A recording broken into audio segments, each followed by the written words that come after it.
Hi, Mr. Young. Hey, Elise, how you doing? I'm doing well. I know Tim O'Brien. Yeah, he's autographed 2 books for me. I've met him a couple times. How old were you when you joined the military? I was 18. I was right out of high school, and I was 19 when I was 19 when I went to Vietnam. What was your rank? I was a spec 5, which is basically a sergeant rank. They call it specialist 5. I was a combat medic in Vietnam.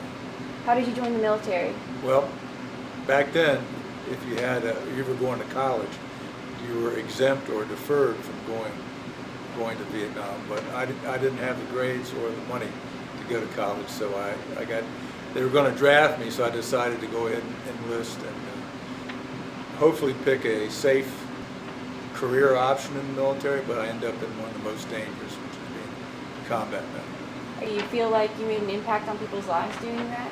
Absolutely, yeah. I get thanked today from the veterans who lives I saved, and from their children. They're very grateful. How did your community react to your deployment? Well, when I went away, the war was somewhat popular and it was still supported. But when I came back, it was unpopular, and there were a lot of protests going on. We were told not to wear our uniforms in public. Personally, I wasn't treated badly probably because I was an athlete. I was a fairly tough guy. How did you feel when you were deployed? When I was deployed, we didn't really pay any attention to the protests at home. All we paid attention to was staying alive and keeping our fellow soldier brothers alive. We were focused on surviving. Did you support the war yourself? At that time, it was unpopular, and we didn't get involved in the politics of the war. We were too busy trying to survive. What did you think about the people back on the home front? I just wanted to get back home. That's the only thing I wanted to do was make it through that war and get back home. So you've kind of stated the public's general opinion of the war.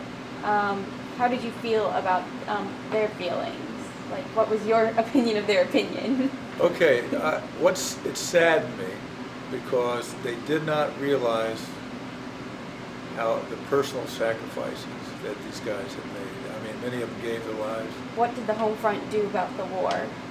It's hard to say what the overall effect of the protests were. Some people were honest about it. They were sincere in protesting the war, and they felt strongly enough to protest, and were concerned about the lives being lost, both military and civilian. And others were just using it to dodge the draft and be popular and be part of a movement. So, I mean, the people that were sincere and passionate, I support their feelings about it, but the people who were just hangers-on, who were just participating because they wanted to be part of the group and they just wanted to dodge the draft and avoid going in the military, I don't think much of them.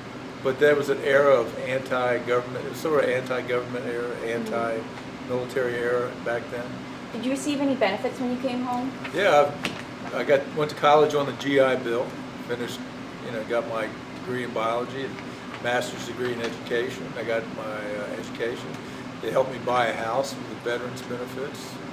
I was very happy with the benefits. That's one of the things that I appreciate.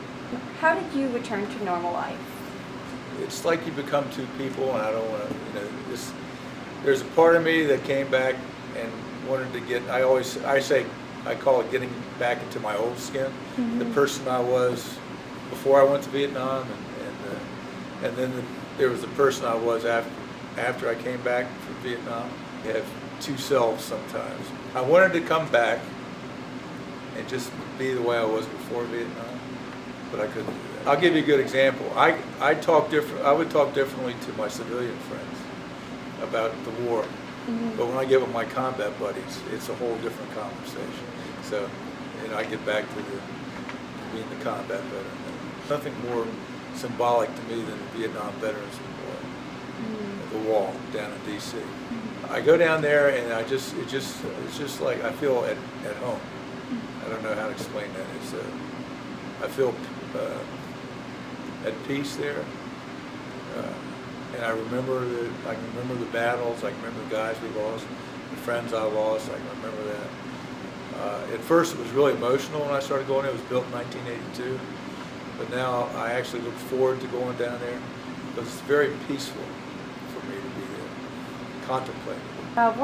Besides that, were there any other major symbols of the Vietnam War in society? Well, I showed you my jungle hat. Yeah. I had that when I was 19. I actually wore that jungle hat in Vietnam when I was 19 years old. So that's a part of that experience that I still have. And my 25th Infantry Division patch, we called it the electric strawberry. It had a bolt, it was a red patch with a bolt of lighting from it. Very cool looking patch. It was 25th Infantry. In fact, there's a book out called Stolen Valor about how many people pretend to be Vietnam veterans and wear medals that they never earned. What were some of the major symbols in society for the war? Like things that would show up on Oh, propaganda? the peace symbol. Yeah, peace symbol. Yeah, peace. Everything was about peace. which I like. I like peace, but for us, there wasn't much opportunity. In combat, you can't call time out and say, hey, peace, brother. You can't do that. They're trying to kill you over there. So I respect courage. So I don't care if someone's showing courage and love and dedication. Whatever they're doing I respect that. Whatever, if they're protesting, if they're demonstrating, or whatever they're doing, I think people can show the same type of courage in civilian life as the military showed in combat. So someone sent them a football, and we were out in the jungle. There was a rice paddy, open area, and we started playing touch football, and we were trying to break each other's leg. It was the toughest football game I ever played in. We were actually trying to break each other, one another's leg or arm, or fracture their neck or whatever we could do. And our captain saw what we were trying to do and stopped the game. And he said, and he knew what we were doing. So that would kind of be a symbol too, is that football game. Yeah, football. yeah, I'll never forget that. What did you think about your duties in Vietnam? I was really proud. To this day, I'm very proud to have been a Vietnam veteran. All the guys I served with would never have traded that experience. The post 9/11 generation is the most patriotic generation I have seen in this country since World War II. You guys are amazing. Yeah, what you do for veterans and for this country is really nice.